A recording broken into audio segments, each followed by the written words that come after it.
شهر رمضان الذي أنزل فيه القرآن هدى للناس وبينات من الهدى والفرقان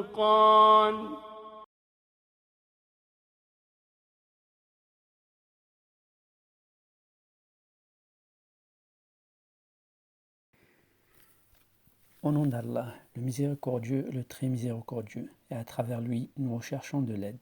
Prions et saluons notre prophète Mohammed, le plus noble des messagers, ainsi que ses compagnons, les bons, les purifiés, et tous ceux qui ont suivi sa guidée, sa sunna et son héritage jusqu'au jour du jugement dernier. Chers frères et sœurs, assalamu alaikum wa rahmatullahi ta'ala wa barakatuh. Notre sujet pour introduire ce mois béni se porte sur le jeûne du Ramadan et ses vertus. Premièrement, il est indispensable aux musulmans d'accueillir ce mois par un repentir sincère, une grande motivation dans les actes d'adoration et un investissement intégral dans le chemin d'Allah tabaraka wa ta'ala. Il a été rapporté que le prophète sallallahu alayhi wa sallam annonçait la bonne nouvelle à ses compagnons en disant ceci: Voici venu le Ramadan, un mois béni, Allah vous a décrété de le jeûner. Pendant ce mois s'ouvrent les portes du ciel et se ferment celles de l'enfer, et les démons sont enchaînés. Ce mois renferme une nuit particulière, considérée meilleure que 1000 mois. Celui qui la rate aura raté tout le bien, rapporté par Nasa'i.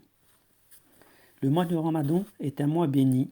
Le prophète sallallahu alayhi wa sallam l'a décrit avec l'adjectif al-mubarak, sous la forme grammaticale al-mufa'al, qui est une formule d'exagération, ce qui signifie que ses vertus sont indéfinies et touchent tout le monde. Un mois pendant lequel le Coran est descendu. Pendant ce mois, on aura les bénédictions de la lecture du Coran, celles du jeûne, les bénédictions des prières nocturnes, les bénédictions de la miséricorde entre les gens, celles du retour des croyants vers leur Seigneur. On voit un rapprochement entre les gens, notamment entre les riches et les pauvres. Le prophète sallallahu alayhi wa sallam dit dans un hadith: Lorsque le mois du Ramadan commence, les portes du paradis s'ouvrent et celles de l'enfer se referment, et les démons sont enchaînés. Rapporté par Muslim. Ce mois se caractérise par la bonne nouvelle, étant donné que les croyants se repentent et reviennent massivement vers Allah et espèrent l'acceptation de leurs œuvres. Ce mois a une particularité qui le distingue des autres mois, et ceci parce que les portes de l'enfer se referment en raison de la diminution des mauvaises actions et l'augmentation des bonnes actions, comme la lecture du Coran, les prières nocturnes, le jeûne et toute autre bonne action. On demande à Allah qu'on puisse atteindre Ramadan et qu'on puisse accomplir les bonnes actions par sa miséricorde. Amin. Aussi, les prédécesseurs rapportent que les compagnons se réjouissaient de l'arrivée du Ramadan, au-delà de la réjouissance aux retrouvailles d'une personne longuement absente.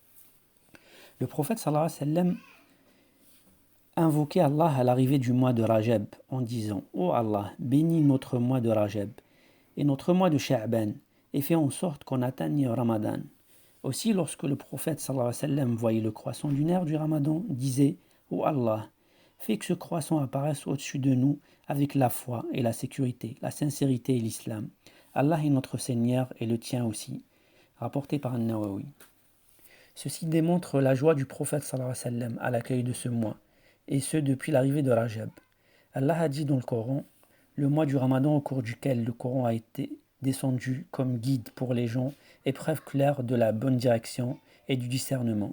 Sourate 2, verset 185. Ce mois est béni car Allah l'a caractérisé par la descente du Coran. Il l'a rendu spécial parce qu'il renferme la nuit du destin, une nuit meilleure que 1000 mois. Le prophète sallallahu alayhi wa sallam dit dans un hadith: la première nuit du Ramadan, tout démon, tout djinn est enchaîné. Toutes les portes de l'enfer sont fermées et aucune n'est ouverte, et toutes celles du paradis sont ouvertes sans qu'aucune ne soit fermée. Et on lance l'appel suivant: ô toi qui veux du bien, accours. Ô toi qui veux du mal, cesse. Cet appel est renouvelé chaque soir. Le hadith est rapporté par Tirmidhi. Chers frères et sœurs, nous sommes au début d'un grand mois. On demande à notre Seigneur de nous faire vivre ce mois et d'accepter nos œuvres et nos invocations avec sincérité.